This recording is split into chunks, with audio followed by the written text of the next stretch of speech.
Louis Nelson Massey. Patrolman Louis Massey was shot and killed while questioning a suspect. Patrolman Massey was on routine patrol when the owner of a local saloon told him a man had just left the establishment without paying for a beer. As Patrolman Massey questioned the man, the suspect pulled out a handgun and shot him in the abdomen. Patrolman Massey was able to return fire and kill the suspect. Patrolman Massey had served with the Evansville Police Department for 18 years. He was survived by his wife and child. Stay tuned to hear the rest of the story of the worst race riot in Evansville history. On July 3, 1903, at about 5 p.m., Lee Brown, a black man, had exited Ossenberg's Tavern at 9th and Canal Streets, in Evansville, Indiana, leaving a debt owed to the bartender who had followed him outside and called for a policeman. Officer Louis Massey, a very popular officer on the Evansville police force, was walking his beat and heard the commotion. He followed Brown to the intersection of 10th and Mulberry when Brown turned and fired a pistol into Massey's abdomen. Brown was lightly wounded, but bleeding. He was arrested in a nearby doorway. Patrolman Louis Massey was a 18-year veteran of the Evansville Police Department. He left a wife, Mary M. Massey, and a daughter, Jessie.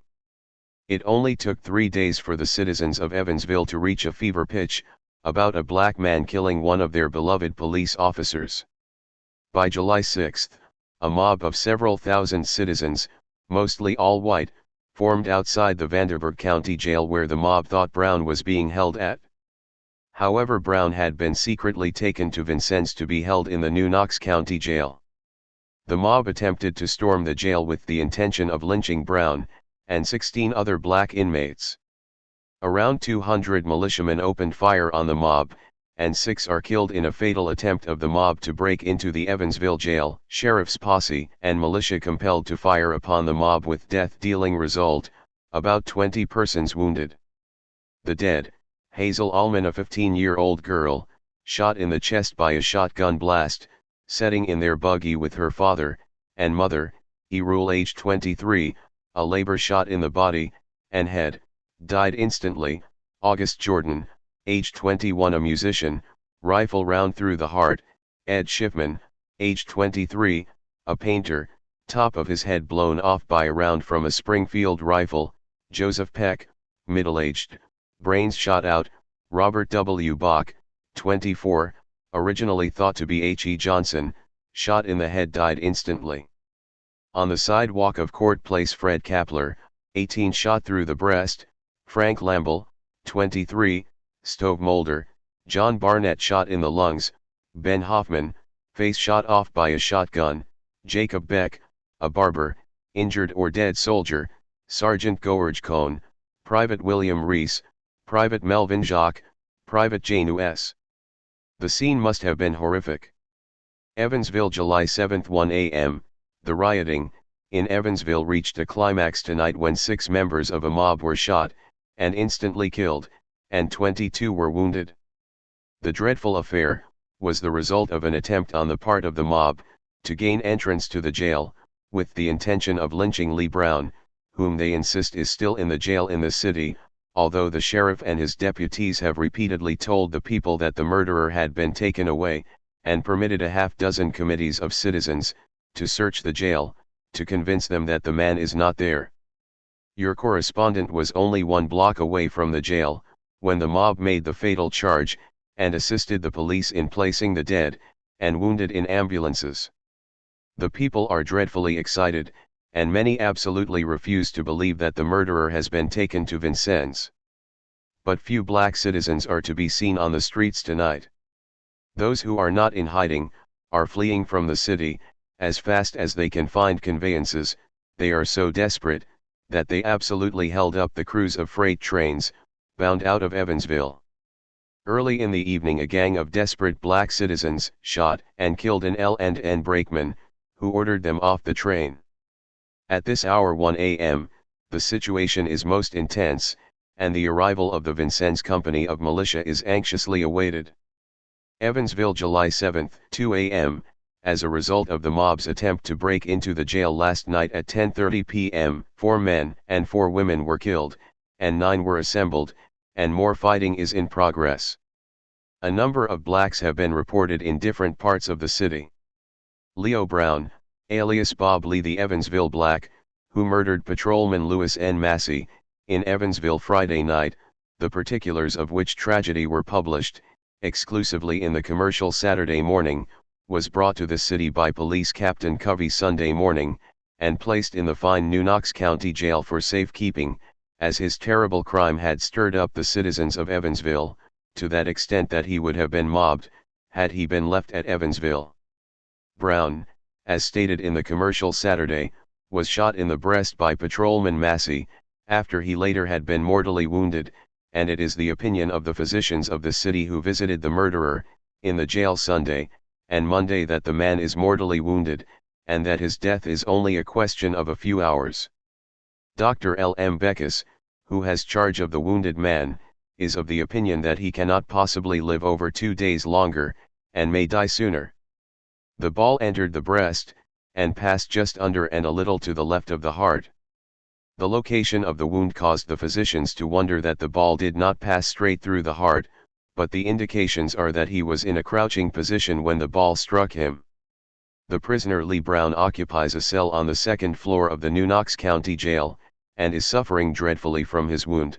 In addition to the pain from his wound, he is in mortal dread of a mob, and lies on his cot groaning constantly. Owing to the condition of the wound, Lee Brown lies constantly on his stomach. The man is bleeding internally, has not touched a morsel of food since being brought here, and is fast growing weaker. Dr. Beckus visited the man again at 7 p.m. Monday night and reported here that inflammation had set in, and that there was no hope whatever for his recovery. The prisoner is very black, is stoutly built, and has a brilliant mustache. He is about 40 years of age, and claims to have been born in Minnesota. It is reported, however, that he came to Evansville a little over a year ago, from Rockport, Indiana, and that he had been run out of that place because of his desperate character. Later at 1:30 p.m., this Tuesday morning, Governor Durbin called up the Commercial, and later called the Sheriff Summit, over the long-distance telephone, and after inquiring as the condition of the prisoner, ordered the sheriff to remove the prisoner to some other point on the next train. The prisoner was taken away sometime during Monday night, destination being unknown here. Company A, 1st Regiment, LNG, of this city was called out by Governor Durbin Monday afternoon at 8 p.m. And after assembling at the Armory, and waiting until about 11 p.m. Monday night, were ordered to go to Evansville as quickly as possible in order to assist in dispersing the mob, and restoring order. The company left at midnight on a special train. Captain J. N. McCoy, and Lieutenant O. P. Glass, and A. H. Cruz were in command of the company. Colonel George W. McCoy was ordered down on the 8 o'clock train, to investigate the situation, and it was thought best to hold the company here, for fear that a mob would attempt to break into the jail in Vincennes, at this point to lynch Lee Brown, as rumors to that effect were to be heard all day Monday. At 11 o'clock, however, the situation became so grave at Evansville that Colonel McCoy ordered Captain Bloom, of the Evansville Company, to notify Captain McCoy of Vincennes to come at once. Captain McCoy had in the meantime made arrangements with Agent Corey, of the ENTH for a special train, and in very short order 50 members of the company, fully armed, and equipped, were on their way to the rescue of the conflict. African Americans were fleeing from Evansville, as fast as they could. Northbound freight trains, arriving at this point last night, were loaded down with black people, who were fleeing from Evansville. One train brought in 30. A frenzied mob of several thousand people made Sunday night hideous in Evansville. They broke into the jail through one of the iron windows in an effort to find the black man Lee Brown, who had earlier in the day been taken to Vincennes, Indiana, for safekeeping. A number of the mob broke into the hardware store of Boetticher and Kellogg and Company and secured all the guns in stock. They paraded Main and 4th Streets, frequently firing their revolvers in the air, but without doing any damage. The attempt to lynch Lee Brown, the suspect in the murder of Officer Massey of the Evansville Police Department, turned into a race war, and wherever whites and blacks met, there were fights either with fists or with guns. Blacks were chased off streets, and they in turn made attacks on the various groups of white people. The 4th Street steps of the courthouse formed an immense amphitheater upon which brightly robed women and their escorts sat, and watched the work of the angry mob. Many of the women pushed and shoved their way through the dense crowd, and tried to force their way into the narrow alleyway in the jail yard, where the strokes of the immense battering ram were slowly but surely tearing away the barriers between the mob and the prisoners on the other side. Little children lined the curbing around the courthouse, and joined the men in cheering whenever an iron bar would snap. Society men, businessmen, professional men, and men in all walks of life on a common plane, determined to avenge the death of Patrolman Massey. The crowds began to gather about the jail early in the evening, and as night advanced they continued to increase. There were many strangers among the mob. It is said a large number came from Kentucky, and that Newburgh sent a big delegation. Many of the strangers took the lead in directing the work of the assaults on the jail. Stonemasons were employed, and began the work of chopping out the bars in one of the side windows. A battering ram was rigged up over another window, and dull crashes of the huge timber against the steel bars could be heard for blocks. Despite the assurances of the officers that the Lee Brown was not in the jail, they continued their assaults on the building. As the parks disgorged their crowds, they came and swelled the mob gathered about the jail. There were hundreds of women and children in the mass of humanity that surged between the jail and the courthouse on 4th Street. It was finally agreed that a committee of 5 citizens should be selected to search the jail and ascertain if the Lee Brown was still there. Even while the committee was at work, the mob continued to attempt to force an entrance. The police were kept busy keeping the mob away from the entrance to the sheriff's residence. Several times the crowd managed through the gate and up the steps leading to the residence, but each time they were pushed back by the police. The officers were loudly hooted by the crowd for their efforts to protect the jail. No attention was paid to the men who were working on the windows of the jail with battering rams and sledgehammers. Mayor Covert ordered Chief Dunleavy to order out several hose companies and to throw water on the crowds. The chief absolutely refused to obey the order, and told the mayor he would give up his position before he would comply with the order. The assault on the jail windows was continued persistently. First one and then two of the big steel bars which blocked the entrance of the mob snapped after repeated blows from the battering rams. Blow after blow fell upon the bars, and finally the body of a man was made. Captain Branneck, who was directing the defense of the jail, realized that the men were about to accomplish their purpose. He ordered the hose rigged up, and turned in upon the mob through the bars of the window. Captain Branneck held the nozzle, and he no sooner appeared than 100 shots flew into the window. The captain dropped the hose, and no further resistance was offered to the inrush of the mob. The mob piled into the corridors, and did not leave until they were satisfied that the Lee Brown for whom they searched was not there. They left quietly, but there was still a doubt in the minds of many that the Negro had been taken out of the city. The police claim there is no question Lee Brown is at Vincennes. Captain Branneck says no attempt was made to keep the taking away of Lee Brown a secret, and that the demonstration last night was a surprise to both the police and to Sheriff Kratz. A son of Reverend Charles Harms, pastor of the Salem Evangelical Church at 8 and Division Streets, was shot down by a number of African Americans who were congregated at 4th and Main Streets.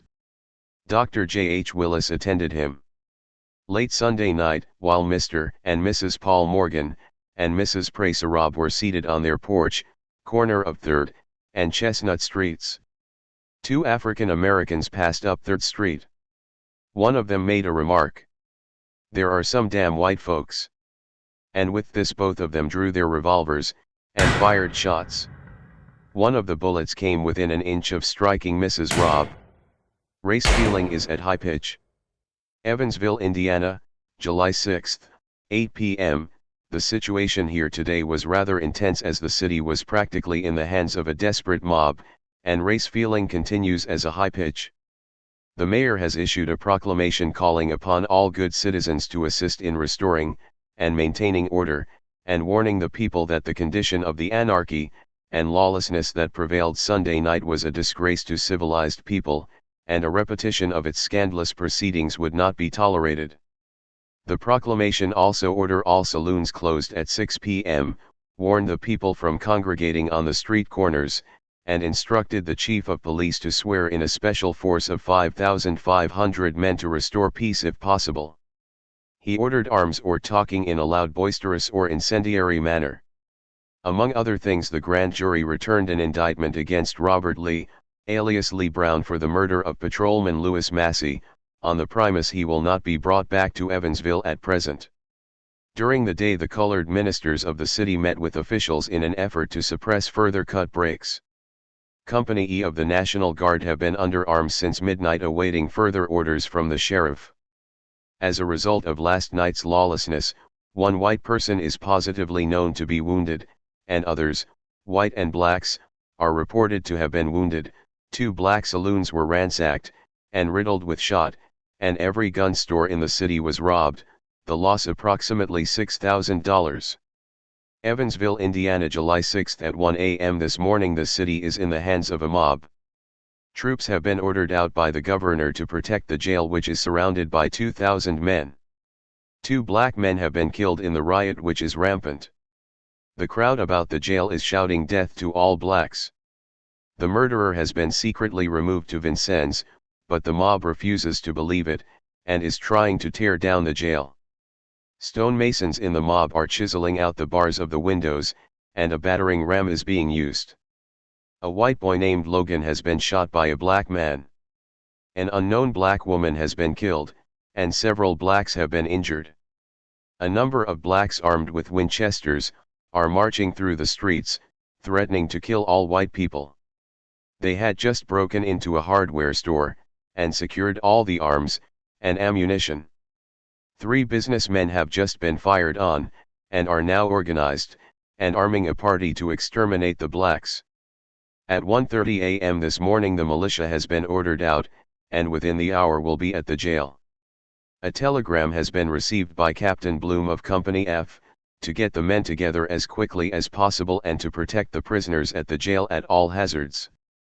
After the mob has been dispersed, they will begin to run down the riotous black.